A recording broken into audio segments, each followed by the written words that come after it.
Alrighty, so today we're just going to be revising Unit 3 Outcome 2, that is chapters 4 to 7. So we'll just go through any topics you guys are finding difficult, and then we'll just do some multiple choice questions together, just to apply your knowledge and revise what you know.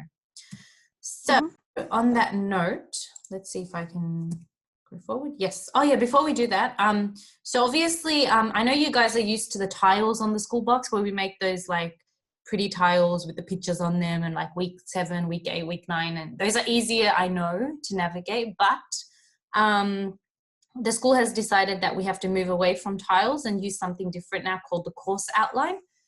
Some of you might already be familiar with the course outline because it's where we put all the resources and stuff on from last year. So basically how the course outline works is it's quite similar to the tiles. It's just that you won't have a big tile that's easy for you to see. It's just that, see how we've got, like I've highlighted term 3, week 1 learning outline. So if you click onto that, then that's where all the week 1 resources and tasks and to-do items will be for term 3, week 1. And then we'll make another one that says term 3, week 2, term 3, week 3, etc., etc. So there won't be any more tiles. All the tiles that were there before, I've moved right to the bottom of the school box page. So if you want to go back and look at a previous week's tile from last term or whatever, you just go all the way to the bottom of the school box page, scroll down, and you'll find the tiles at the bottom there. Okay, so just to be clear, we won't be using tiles anymore. We'll be using the course outline. Yeah, okay, so then we'll just move on and talk about, yeah, so before we try some multiple choice questions, now what topics do you guys want me to go over again? Any topics from chapters 4 to 7. So just let me know and I'll open up the relevant PowerPoint and we'll go through them. In fact, maybe like type up whatever topic you're finding confusing. I'll write it down and then I'll open up the explanations one by one.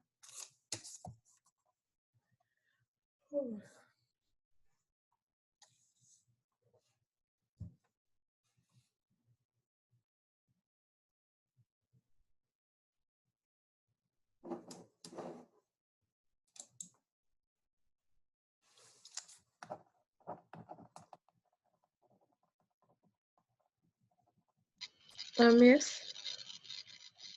Huh? Oh yeah, I got it. Can we go through classical conditioning? Yep, sure. I'll jot that down. Classical conditioning. What else?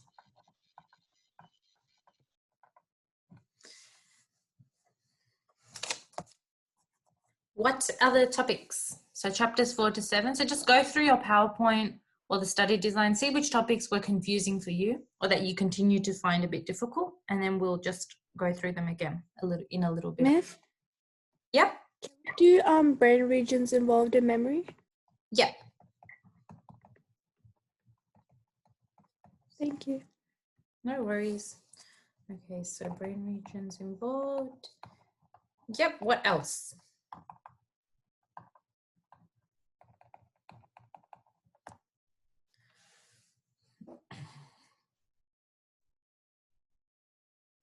Okay, so far we've got explicit and implicit memory, episodic and semantic memories, classical conditioning, and brain regions involved in long-term memory. Any other topics that are confusing or difficult?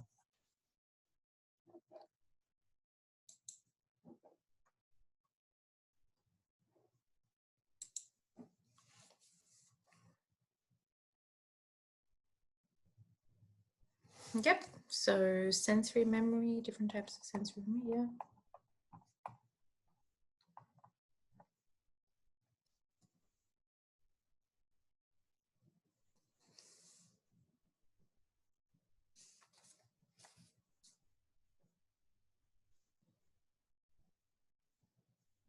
What else?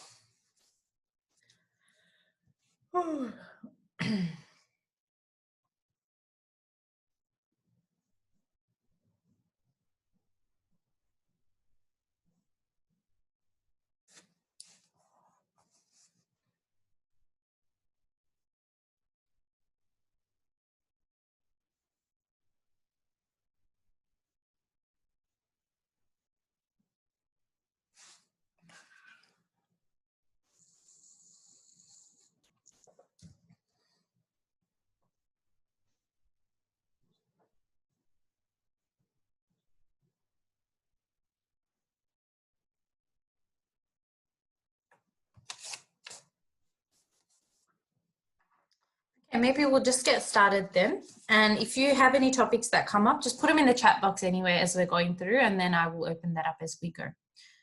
All right, so in terms of the order of brain regions involved in STM, I think that's probably the first one that comes up, or classical conditioning. So let's see which chapter. No, it's classical conditioning that will come first. So new share and chapter 5, unit 3. Okay, yeah, effects of brain trauma. So that'll be chapter 7. Effects of brain trauma. Cool. Okay, so I will open up chapter 5 first, and we'll go through the classical conditioning. Yes. Yep. Can you also look at the 3 processes that relate to memory? You mean the Atkinson-Shiffrin model? Yeah, that one. Okay, yeah, we'll do. I'll put that in here then. Atkinson-Shiffrin. Okay, is this full screen for everybody? Yes. Yeah. Okay, cool.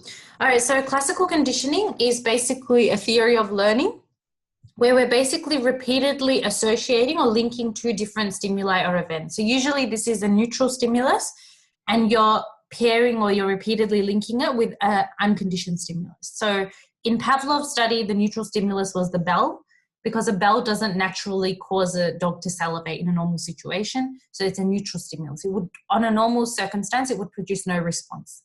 Food, on the other hand, is an unconditioned stimulus, because unconditioned means unlearned. The dog doesn't have to learn that it needs to salivate when it sees food. When it sees food, it's a natural automatic bodily reaction for the dog to salivate. So that's why it's an unconditioned stimulus. It's an unlearned thing. The dog doesn't have to learn to show a response to that particular thing or that particular stimulus. So in any scenario, whenever we're using classical conditioning, we are often repeatedly associating a neutral stimulus with an unconditioned stimulus. So if I want somebody to blink upon hearing a beep sound, that's not something they'll naturally do, okay? If I naturally go out into some kind of society or community and just play a little beep noise, no one's gonna start blinking. But if I train that person, if I constantly throw dust in the person's eye and then play the beep sound at the same time, their brain starts to associate that every time she throws dust in my eye, I hear a beep noise. And so for that reason, after a while, as soon as I make that beep noise, they're going to start blinking because they're used to that dust getting thrown into their eye and the beep noise coming after that. So that's basically what classical conditioning is. It's the repeated association or repeated pairing of 2 different stimuli or events. And you have to make sure you remember that it's repeated. It's not just one time or another time. It happens all the time. It happens like continuously, okay, over a number of trials or over a number of times. So that's basically what classical conditioning is. So if I'm going to go to the next slide now, whoops, and we're going to talk about it as a 3-phase model, you have to remember what happens before conditioning. So before the learning happens, what happens during conditioning, so while the repeated pairing is taking place, and what happens after conditioning, that is after the dog has been conditioned to salivate upon hearing the bell rather than salivate upon hearing the salivate upon seeing the food, okay?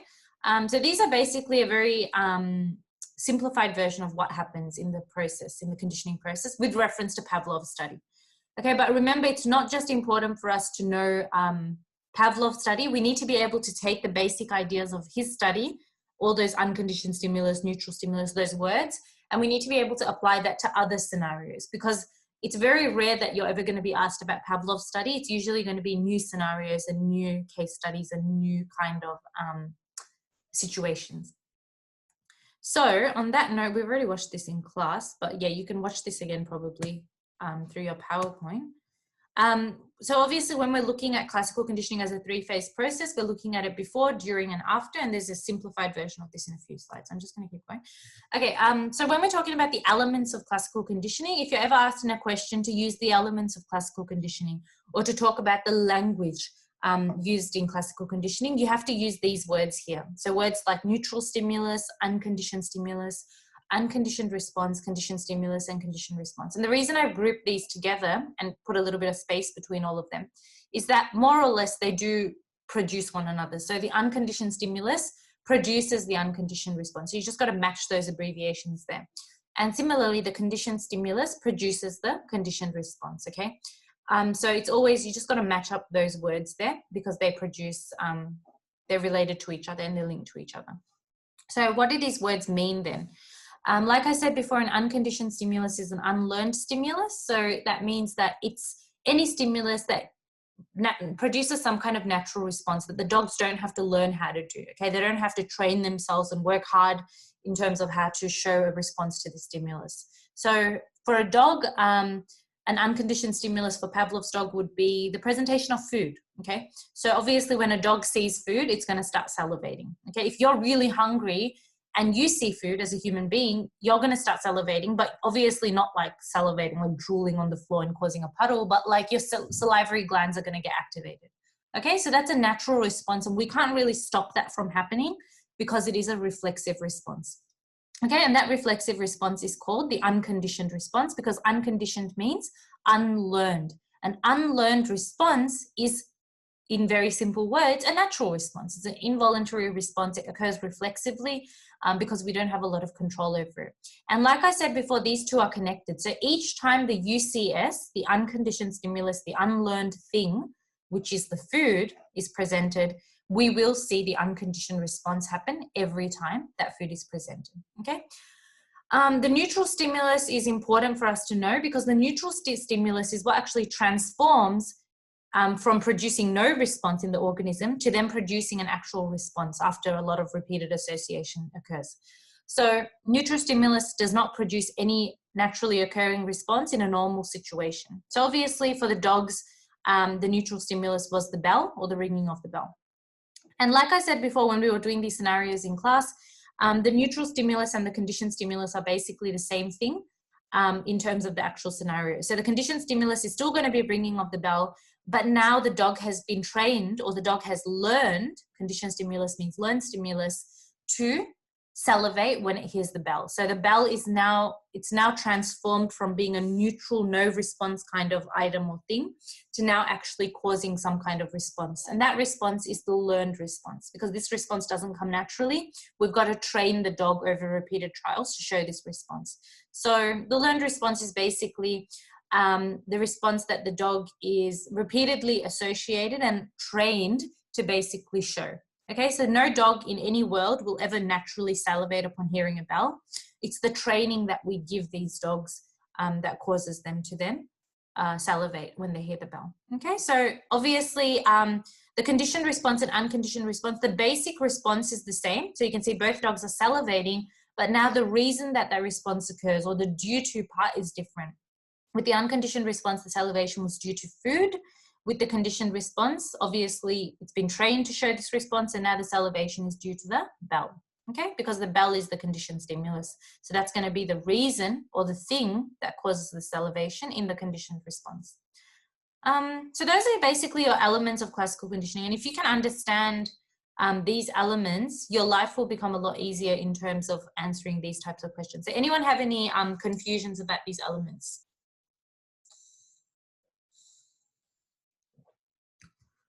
All good? Okay. Then I guess we'll just keep moving on. So this is basically the template we use when we talk about the three-phase model of classical conditioning. We're looking at the before, during, and after conditioning. So basically, when we're talking about before conditioning means, you know, the basic formula is that the neutral stimulus produces no response, okay? And that the unconditioned stimulus produces the unconditioned response. So did I have another slide where I talked about this? No, okay. So I'm going to write that up myself. How do I draw now? I think this should work. All right, let's see if it works. So in the before conditioning stage, your neutral stimulus produces no response. Oh my God, I can't even write with this stupid thing. Maybe if I make it a bit thinner. Oh, that's better. Okay, so no response. And the unconditioned stimulus produces the unconditioned response. That's the basic formula that you need to remember for the before conditioning phase of classical conditioning, because remember, we got to know classical conditioning as a 3-phase process.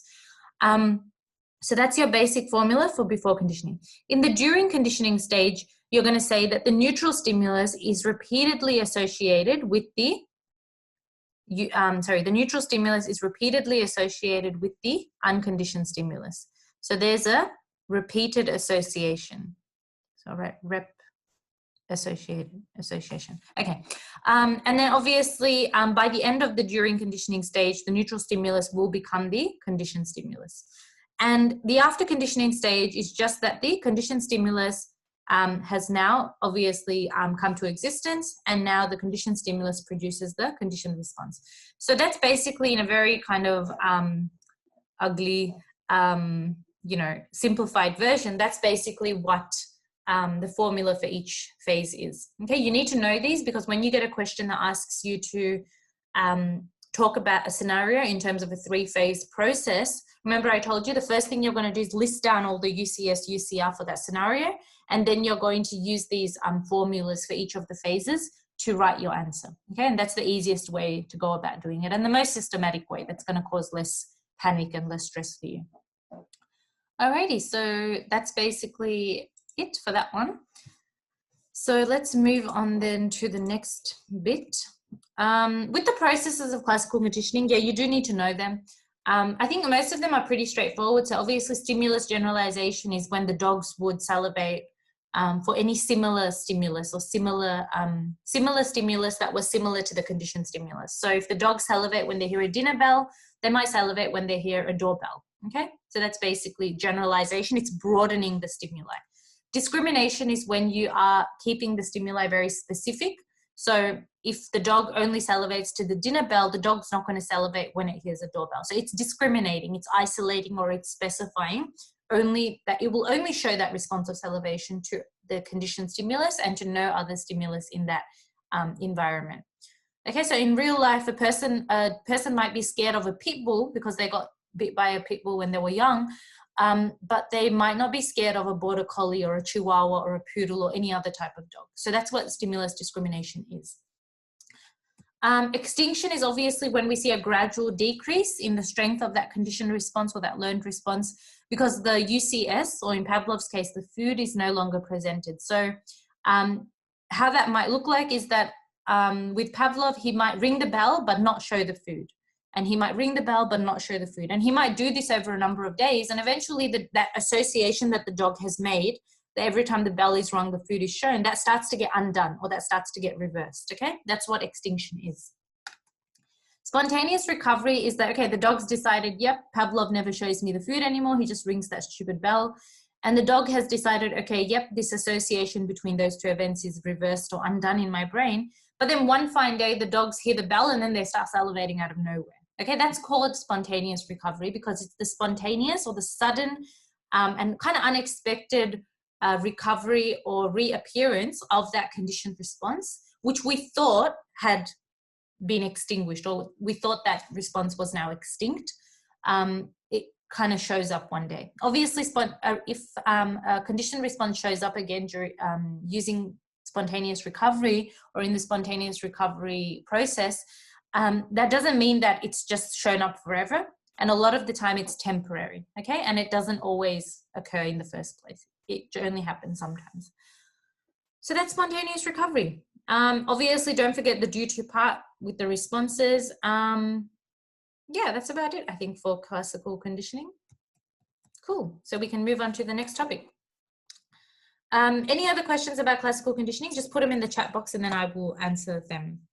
So our next topic then is, so we've got Atkinson-Shiffrin. Yeah, we'll go through, we've got 2 topics related to Atkinson-Shiffrin. So we've got the actual model and then we've got the sensory memory. So we'll go through both of those. Chapter 6. Okay, and I have to share this screen now, chapter 6. Okay. Alrighty, so can everyone see this screen? The new screen that I've put up? Yeah. Atkinson-Shiffrin? All right, cool. So the Atkinson-Shiffrin model is basically one of the oldest models of memory, and it shows us that memory has 3 separate stores. Now, these stores are not, they don't store in neither, neither of these stores hold information permanently. Even with long-term memory, we never say it's completely permanent. We say it's relatively permanent or mostly permanent. But none of these stores hold information permanently, and they're 3 separate stores, but just because they're separate, it doesn't mean that they work independently of one another. They do work together and they do interact with one another. Okay, so that's basically what the Atkinson-Shiffrin model, multi-store model is about. It's about the fact that there are 3, that memory is consisted of 3 distinguishable memory stores, so 3 separate memory stores where information is held and processed, and that each of those stores basically interact with one another. And so this main idea, and you can see by the arrows on this diagram here, the main idea of the Atkinson-Shiffrin model is that information flows from one store to the other. So information might enter into your attention, then it comes into sensory memory, and then it flows into short-term memory if you give it a little bit more attention and rehearsal and stuff.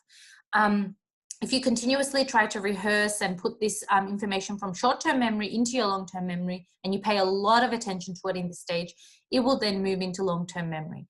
Obviously, depending on how good your encoding and your processing and your rehearsal skills were in this stage here in the middle, that's going to influence how long it's going to stay in your long-term memory. So now that we've learned about the types of rehearsal, generally, if you use elaborative rehearsal, where you're linking the information to real-life examples, you're linking it to what you already know, it's going to stay, when it goes into long-term memory, that information is going to stay a lot longer in your long-term memory, and you're going to be less likely to forget it as opposed to using maintenance rehearsal. Okay, maintenance rehearsal will still allow it to go into long-term memory, but it won't stay there for very long because you haven't attached meaning to that information. So those are basically the 3 main stores of sensory, the Atkinson-Shiffrin multi-store model of memory. And you need to remember their names. So sensory memory is composed of iconic and echoic, and short-term memory, and then long-term memory. So those are the ones you've got to know. And you do need to know the duration and capacity of each as well, which we'll go through. So one of you did ask about sensory memory store. So the sensory memory store is obviously just a memory store that whenever we go into our environment, and we are surrounded by so many different sights and sounds every day, but if we were to take in every single thing we see and every single thing we hear, our brain's going to go into overload. So what the sensory memory does is that it receives sensory information from the environment, and only if that information is important for us. Like I'm at a party and someone says my name, that becomes important to me because I sense that someone's talking about me. Or if I'm driving in the street and I see a stop sign, which is a nice big red sign, there's a reason why governments always make road signs like really brightly colored, like white against, white as the background, black as the thing for the stop sign, for the speed signs. Stop is always the red color, okay?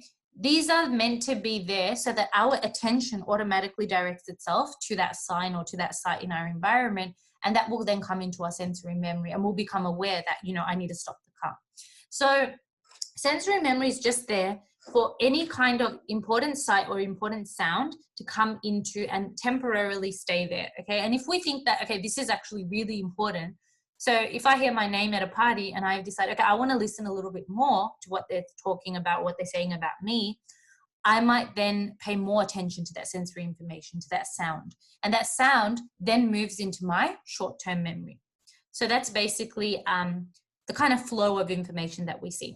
Now, obviously, in terms of the duration of sensory memory, we've got a different duration for the iconic and for the echoic memory, but the capacity is the same for both. We've got an unlimited capacity for both sensory and, for both iconic and echoic memory. So and we've got to have an unlimited capacity, because if you think about it, I can't just go walking on the street and then at 8 o'clock at night, it's like, oh, maximum capacity of iconic and echoic memory has been reached. And then you suddenly become deaf and blind to everything around you. That's not how it works. So obviously, because we have such an unlimited amount of things that we see and hear every day, whether you're watching a movie, whether you're walking out of your house in real life, we need to have an unlimited capacity to accommodate for all of that different sights and all of those different sounds. Obviously, we will go to, in terms of the durations, we will look at that because there are different durations or different time limits for each of the information held in iconic and echoic memory. You just need to remember that if we pay a lot of attention to information that comes into the sensory memory, it then comes into our conscious awareness. And so the minute it comes into our conscious awareness, it kind of steps more into your short-term memory store. So just going to go to the duration and capacity of sensory memory while we're on that same note. So when we're talking about the iconic memory has a duration of 0.3 seconds. That's the average they've taken. I will write the full form as well. Okay, so the full form, which some of your textbooks and the notes might include, is 0.2 to 0.4 seconds. Okay, 0.3 is just the average of those two. But if you write either of these in a SAC or exam situation, it's fine. The capacity is obviously unlimited, like I said. Now, the reason that iconic memory has to have such a small duration of time compared to echoic, which has 3 to 4 seconds, is because if our iconic memory was longer than 0.4 seconds, what would happen would be that I would be looking at one object, and then as I look to another object, it's kind of like blurred. It's going in slow motion. So, you know, in the movies where people are doing something and it happens in slow motion, it's not smooth, it doesn't flow, it just looks like everything is very delayed. That's what we would be seeing if our iconic memory was longer than 0.4 seconds. Okay, so it's got to be short because it's got to be really quick, it's got to be really flowing, and we need to have a very continuous overlapping view of our world, not a view or not a perception that our world is kind of going in slow motion, or that everything looks a little bit blurry or is happening in a delayed motion there. Echoic memory has to be 3 to 4 seconds because by the time I finish a sentence like the one I'm speaking now, it will have been 3 to 4 seconds. Okay, so in order for you to hear the entire sentence, you need to have an echoic memory of 3 to 4 seconds. And you might have experienced this where, you know, someone is talking to you and you haven't heard what they say, but then before they repeat themselves again, you're like, oh yeah, I got what you said, or, you know, I know what you mean. So that's because your echoic memory, sometimes it takes 3 to 4 seconds to actually register the whole sentence. So even though you think you didn't hear the sentence the first time, by the time the 3 to 4 seconds have elapsed, you've actually already processed that information and you've heard the whole sentence. So the basic idea is that iconic memory is to do with images, so visual, and echoic memory is to do with sounds, which is acoustic. Okay, and you've got some examples there. All right, so just, clear all drawings. Okay. And then just to go back to the short-term and long-term memory, because we were looking at the whole model. The short-term memory store, again, it's just a store where you're consciously holding information. So if I say, okay, remember this number, this is the verification code for this app that you need to put in. And I say, okay, 1, 2, 3, 4, 5, 6. If you don't have a phone or if you don't have a piece of paper to quickly type that into or write that into, you're going to be repeating that to yourself in your head. So you're going to be like, okay, 1, 2, 3, 4, 5, 6, 1, 2, 3, 4, 5, 6. And so that is now information that you are being consciously aware of. You're holding that information consciously in your head. And that's the main thing, the main priority. So that's what short-term memory is, okay? Short-term memory is basically information you're holding onto and you are manipulating or you're thinking about consciously at that point in time. Okay, for that reason, some people say that short-term memory is kind of like a working memory because a lot of the time we are actively working on information, okay? Now, obviously, short-term memory doesn't have to just be current information, okay? If you're remembering, if someone says, okay, remember your grade 6 graduation, you then have to go into your long-term memory, take that information out from LTM, and then move it into short-term memory. So any information that you're being made to become consciously aware of is going to come into your short-term memory, okay? Especially when it's older information, that's going to then flow out of your long-term memory. How would I draw that? Let me just draw that. So that would then flow out of your long-term memory. So if that's long-term memory and that's short-term memory, that old memory of the grade 6 grad that you're being asked to remember is going to then flow out of your long-term memory back into your short-term memory. And now that it's in your short-term memory, you are consciously aware of that information. Okay, so it doesn't have to be information that's current or new. Any information that you are consciously aware of, whether it's just information that's come into your memory or whether it's information that you're taking out of that cave of long-term memory, as long as you're being consciously aware or being made to be consciously aware of that information, that will be your short-term memory.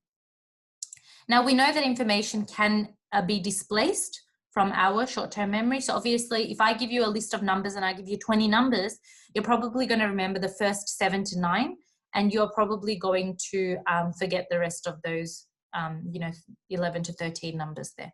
Okay, so obviously, because our short-term memory does have a limited capacity, and it does have a limited duration as well, and we learned about that limited duration, and we kind of looked at that when we did our research poster, looking at the recency effect and how short-term memory has that limited duration of 30 seconds.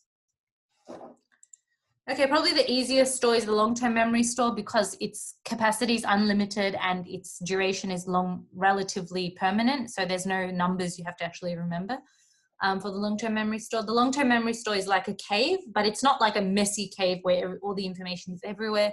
It is organized. It is set out in a very organized way where everything is kind of like structured and organized in a really easy way, in a network that's easy for you to be able to retrieve information. So if you've learned about glutamate in psychology, but you've also learned about it in biology, those two bits of information are kind of held in a very close proximity in your long-term memory. So if you remember one, you kind of automatically remember the other one. Okay, so obviously when we retrieve information, this is what I just said before, whenever we're retrieving information from our long-term memory, information we've already learned about in the past, that comes out of our long-term memory into our short-term memory.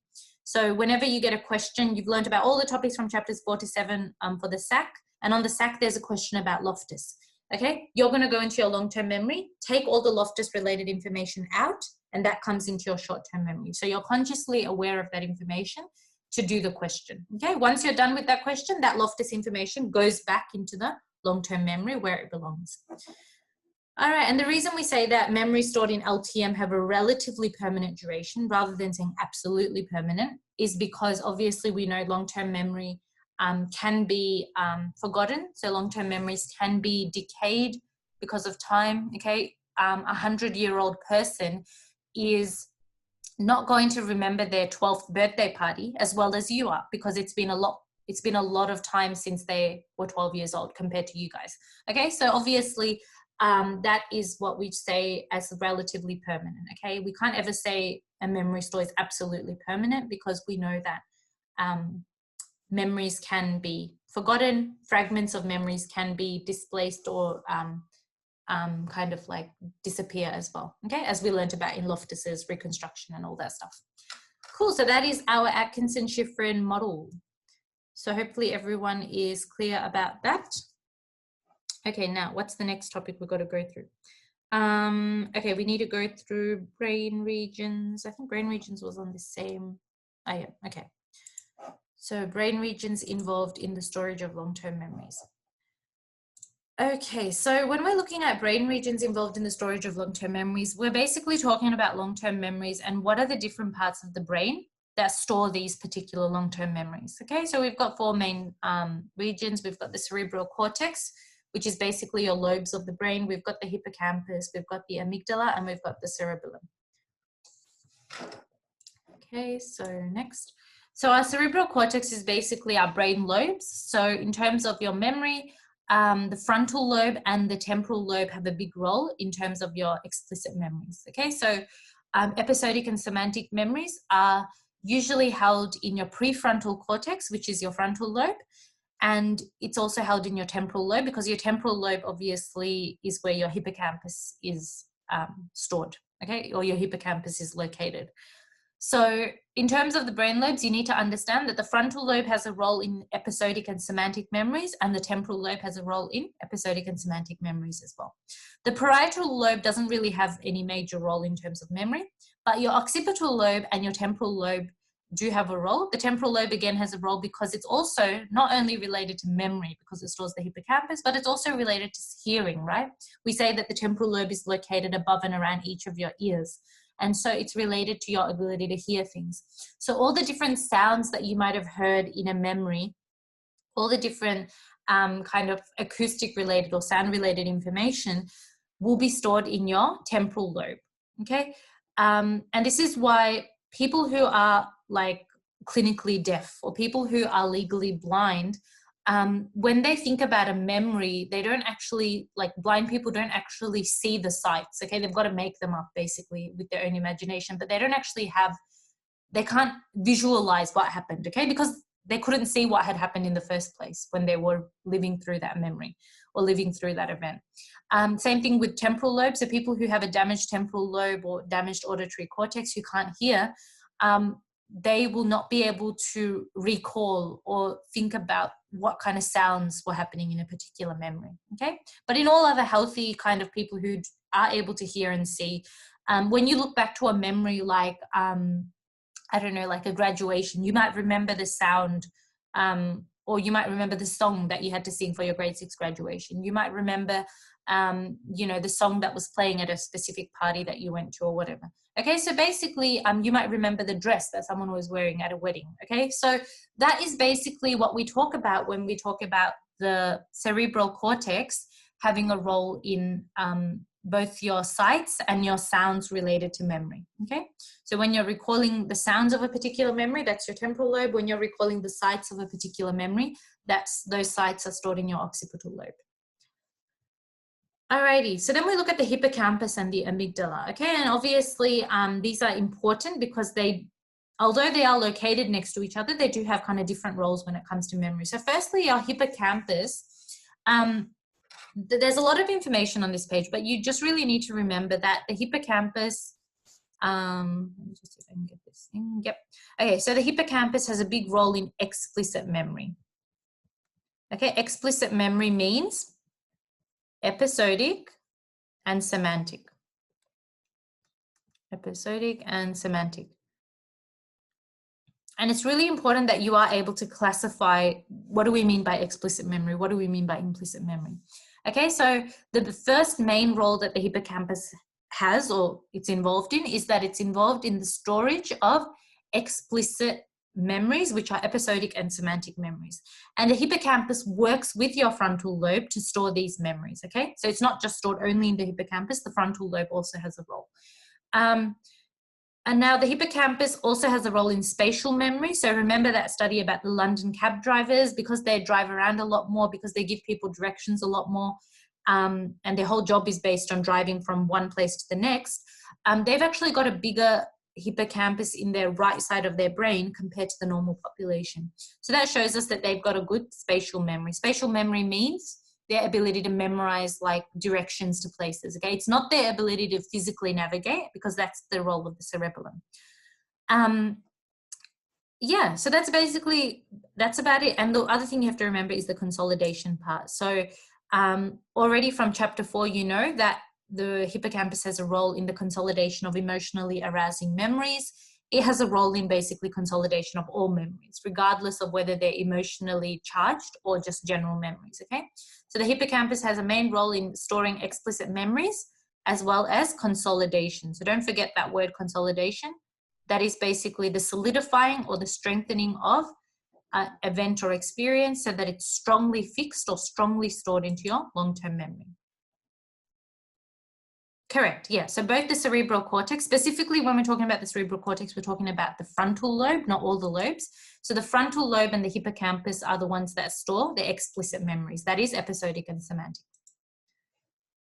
Okay, and if we're going to be super specific about it, I would say that the prefrontal cortex of the frontal lobe and the hippocampus store the explicit memories. Okay, just being like super specific, but yeah, that would be correct. Alrighty, so let's move on. Oh, whoops, first I need to delete everything I've scribbled on this page. Okay. Alrighty, so, yep, we've already watched that, but you can watch that again. We linked it on the school box too. Okay, amygdala. The amygdala is basically everything to do with your emotional memory. So remember, your amygdala is going to link any kind of emotion that you experienced during a memory to that particular memory that you experienced. So whether you were sad, whether you were angry, whether you were upset, it's going to basically store those emotions and link those emotions to your memory, okay, to your episodic and semantic memories. So this word declarative here is just the old terminology, VICA study design terminology for explicit, okay? You will come across this word a lot. So just remember, whenever you see declarative, it just means explicit memory. The amygdala also has a role in implicit memory, and what role it has is that it actually forms your procedural memories. So your ability to be able to do things is because of your amygdala. And we had evidence for this when we looked at HM's case study. When his hippocampus was removed, he was still able to play golf. He was still able to do all the things like cook a meal, but he wasn't able to remember his episodic memory. So that kind of gives you evidence that the amygdala, which wasn't removed from HM's brain, allowed him to play golf, allowed him to do all the things he had learned to do when he was younger, but he wasn't able to remember his episodic memory, okay? Because obviously the hippocampus has a big role in that. Also, your ability to be classically conditioned and your ability to form a phobia is because of the amygdala. And we know when we talk about phobias, phobias are all to do with fear. They're very emotionally charged conditions, okay? So it was found that people whose amygdala was removed, so if they had a phobia of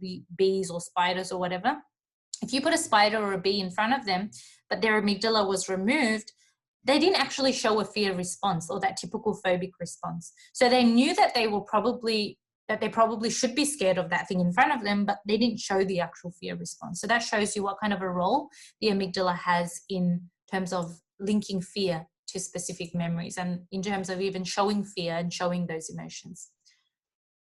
Alrighty, and the last thing that we're looking at for this topic is the cerebellum. So the cerebellum is all to do with motor learning. So motor learning is basically your movements and also your conditioned reflexes, so your learned reflexes. So, you know, when someone throws something at you, it's natural for someone to duck or to dodge that object. The cerebellum is also involved with your implicit memory, especially implicit memories that require some kind of skilled sequence of movement. So we're talking about like playing a piano, playing any kind of musical instrument. With sports, swinging a tennis racket, you know, hitting like, I don't know, what do you call that? Hitting like what do you call that when you hit a cricket bat? I don't know, swinging a cricket bat, okay, something like that. So all of those things, how you dribble a ball, all of those things are particular motor sequences, okay? So any procedural memory that does involve some kind of skilled sequence of movements, even like knitting, okay? Knitting does require a skilled sequence of movement. All of those are due to the cerebellum. And finally, when we're talking about actual spatial navigation, so me basically being able to leave my house and know that I need to walk straight, then I need to turn left, then I need to go, not the actual memorized directions in my head, because that's the hippocampus, that's spatial memory, but the actual way that I physically navigate my environment. Okay, that's because of the cerebellum. So people with a damaged cerebellum, you'll find that they have a lot of issues with kind of like navigating and maneuvering their environment. Okay, and so they kind of lack that coordination there. So that's basically what the cerebellum does. Okay, so that's basically the role of the cerebellum in long-term memory. Right, and that's just the slide with all the summary. Okay. Yes, I will go back. All right, so the next topic that we are looking at, so we're done with brain regions, we're done with Atkinson-Shiffrin. We need to look at explicit, implicit memories. So I will go through that hierarchy now. Yes, I will go back another one.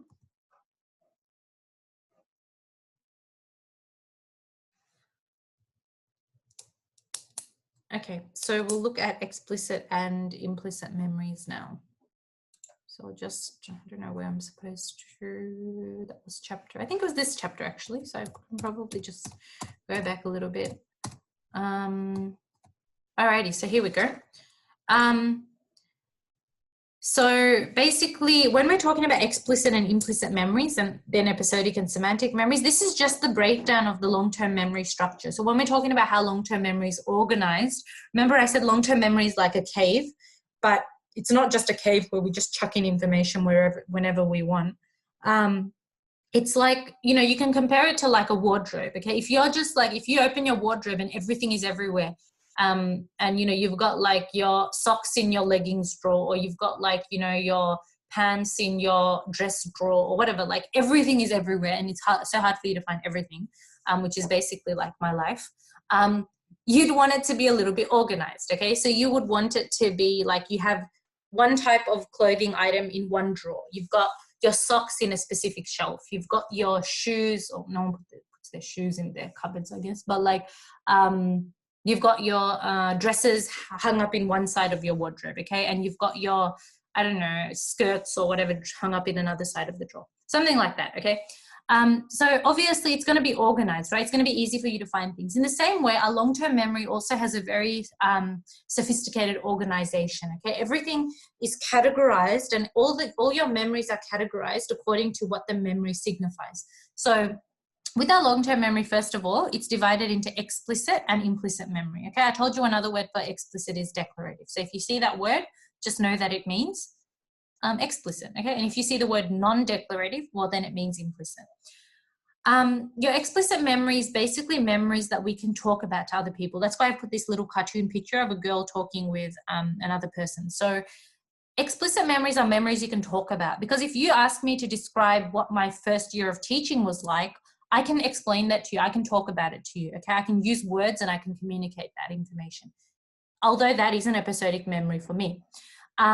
If I ask you guys, explain the lock and key process to me, you should be able to do that because that's in your semantic memory. That's in your memory of things that basically are stored in terms of academic or general knowledge, okay? Or if I asked you, okay, how many cases does Melbourne have or Victoria have of corona from yesterday? You should be able to tell me that, because a lot of the time that should be in your general knowledge, okay, of what things that you've learned or things that you've read about.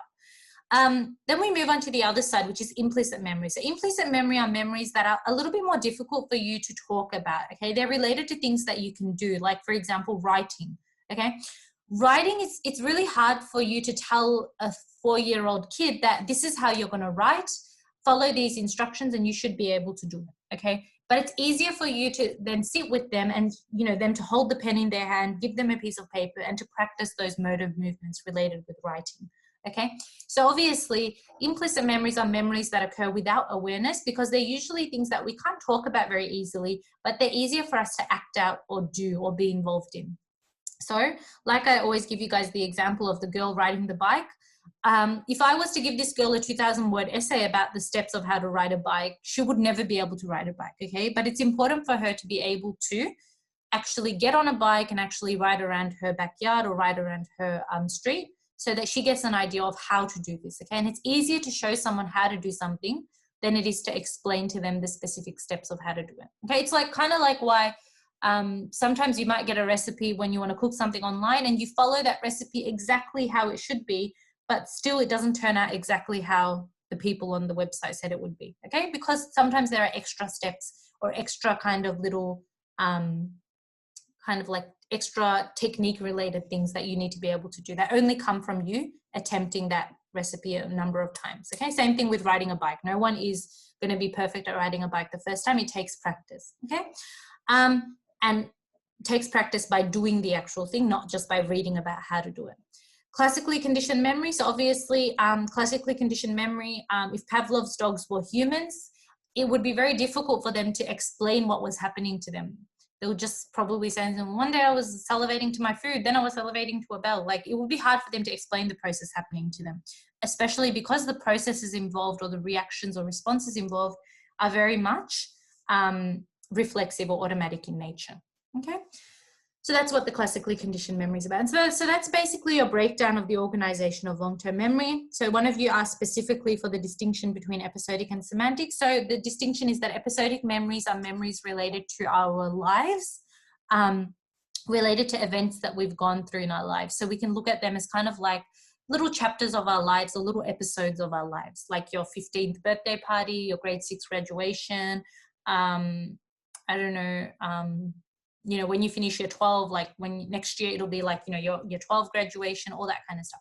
Okay, semantic memory is everything to do with semantic related information, which is basically information that has some kind of meaning, especially academic related information or general knowledge. So you guys knowing that Scott Morrison is the current Prime Minister of Australia is a semantic memory. Okay, that's kind of some academic knowledge you have there. Okay, and obviously depending on where you are, your life experiences, your background, everyone's semantic memories and episodic memories will be different, okay? Whereas everyone's procedural memories of how to ride a bike will more or less be the same, okay? Everyone follows the same steps of going on training wheels and then practicing around the backyard, and it's kind of like the same process, okay? Semantic and episodic memories are a little bit more subjective in that sense. They differ from person to person. Alrighty, so that's basically those topics done. And so the last topic we have to go through is in chapter 7, which is the effects of, so I will just close this one for now and open up chapter 7. Okay, let's see, new share, and then we go to chapter 7 and then we go share. Okay, yeah, cool. So just gonna skip through the slides and get to that topic we need to get to.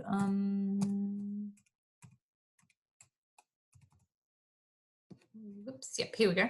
So yeah, the last topic we're going through is the memory ability topic. So how do our memories basically get affected as a result of different factors like brain trauma, Alzheimer's disease, brain surgery, and anterograde amnesia. Okay, so that's basically what we're going through today. So effect of brain trauma. So obviously if you go through some kind of traumatic brain injury, or if you're born with a brain trauma because of, you know, some kind of birth complication or whatever, that can then lead to sometimes affecting the normal functioning of your brain, especially if your brain was damaged close to the areas that are important to memory. So close to maybe your prefrontal cortex in the frontal lobe, or close to your temporal lobe, or close to areas that maybe store your sights and sounds for memories, like your occipital or your temporal lobe.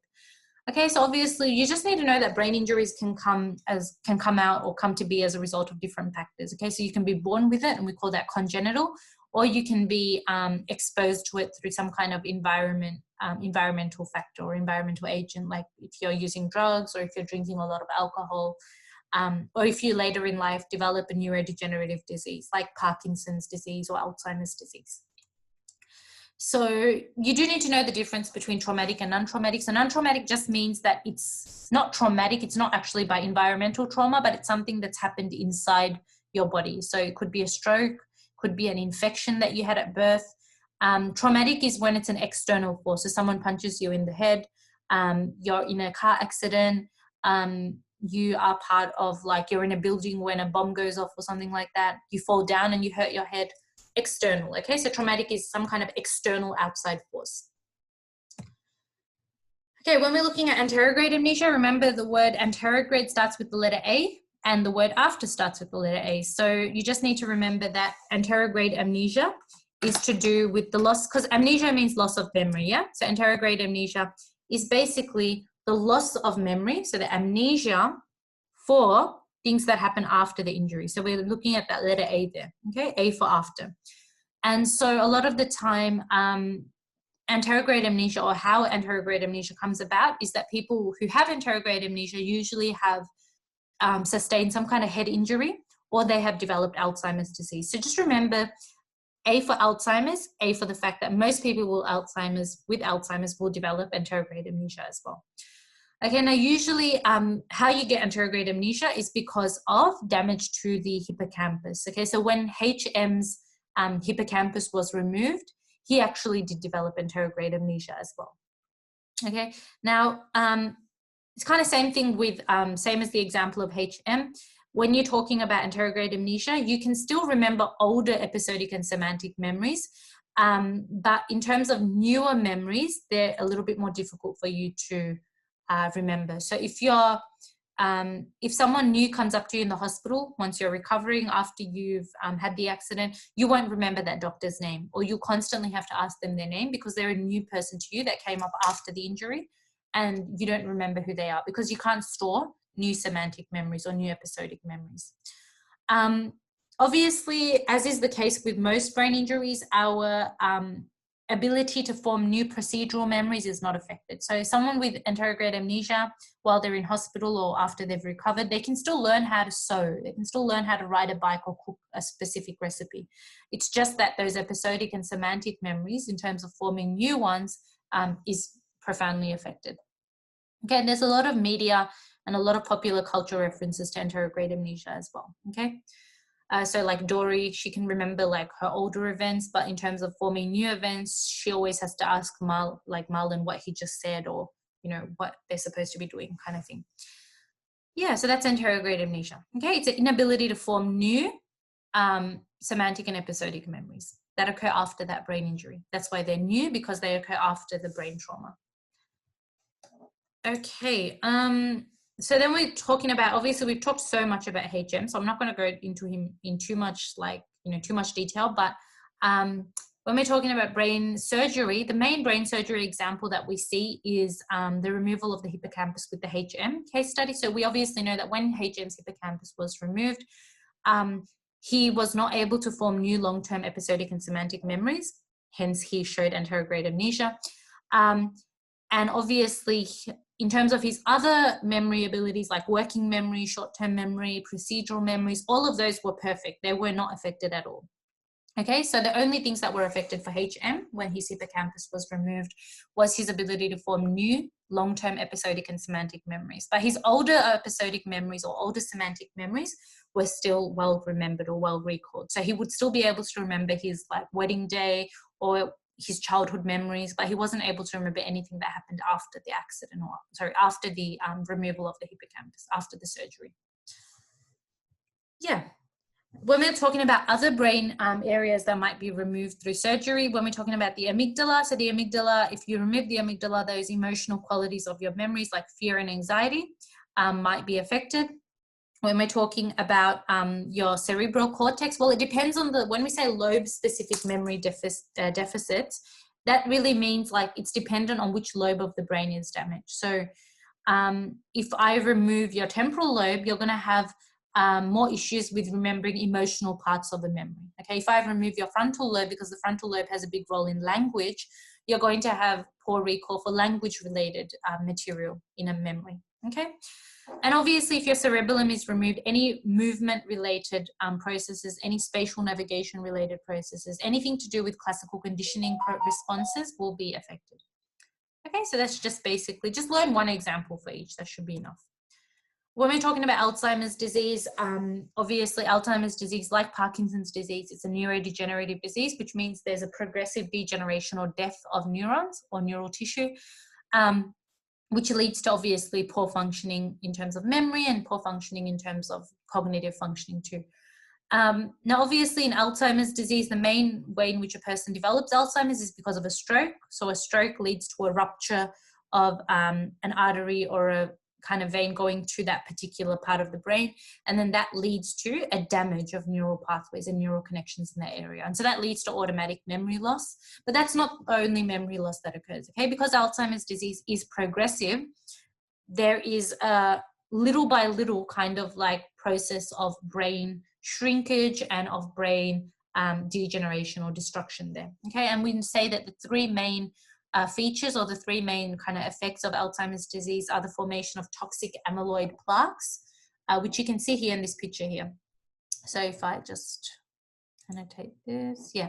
So if you look at these kind of like little blobs of like these brown blobs, these are amyloid plaques, okay? These are basically toxic to the human brain, and they should never be existing in the human brain, but they do exist in people with Alzheimer's disease. Okay, the presence of neurofibrillary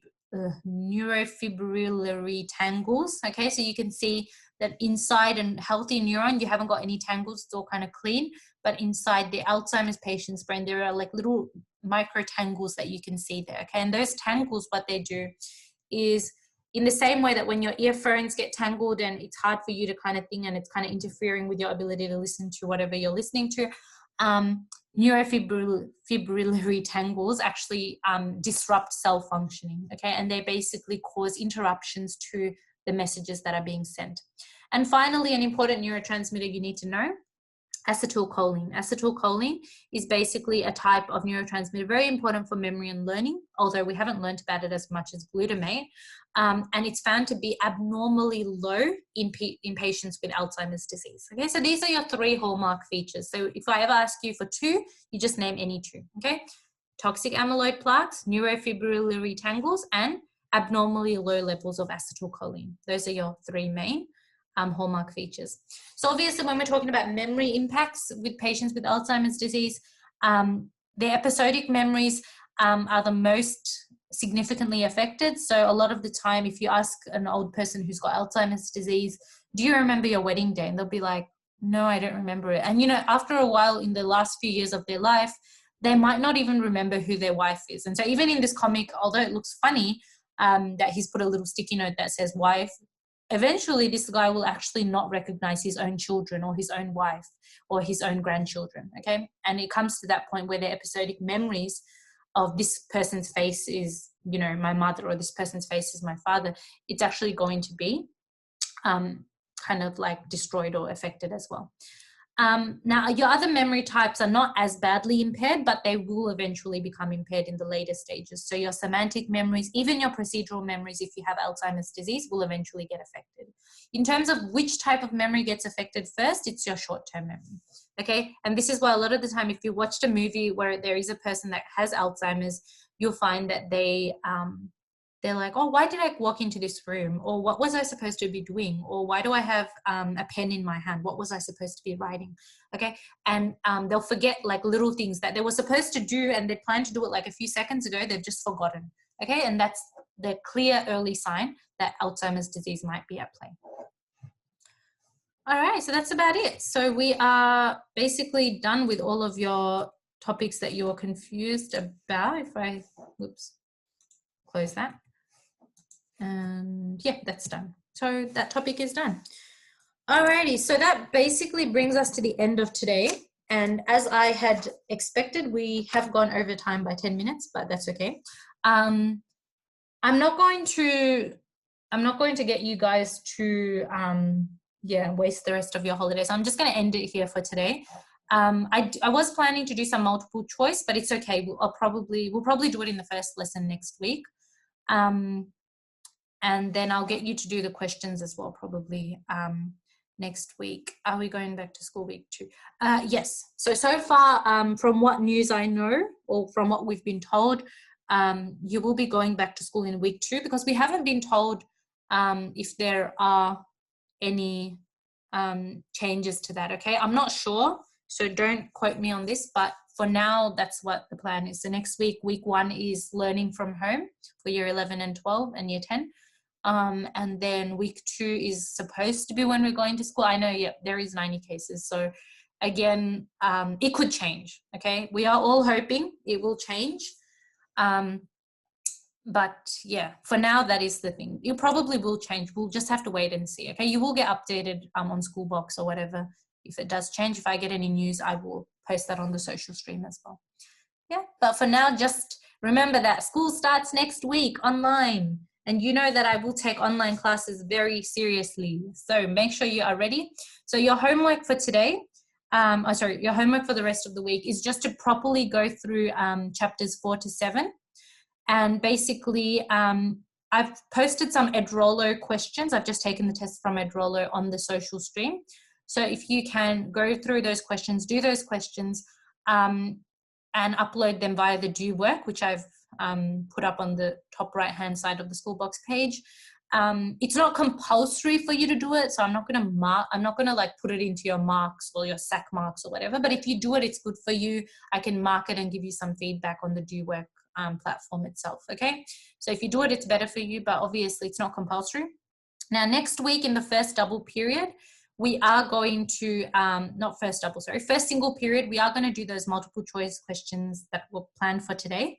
Okay, so first single period next week in the online session, we will do those multiple choice questions. So come prepared, revise chapters 4 to 7, and then after that, I'll have some practice VCAR style questions, short answers for you to do as well as homework, okay?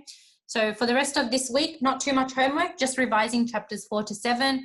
Try to do your Edrollo topic questions, which I posted on the social stream, and just catch up with any other work that you need to do. Is our SAC week 2 Wednesday? No. So our SAC, according to the mini exam timetable that they published before school finished, our SAC was supposed to be on the last day of the mini exam timetable. So I think it was supposed to be on the Friday of that week 3 or something like that.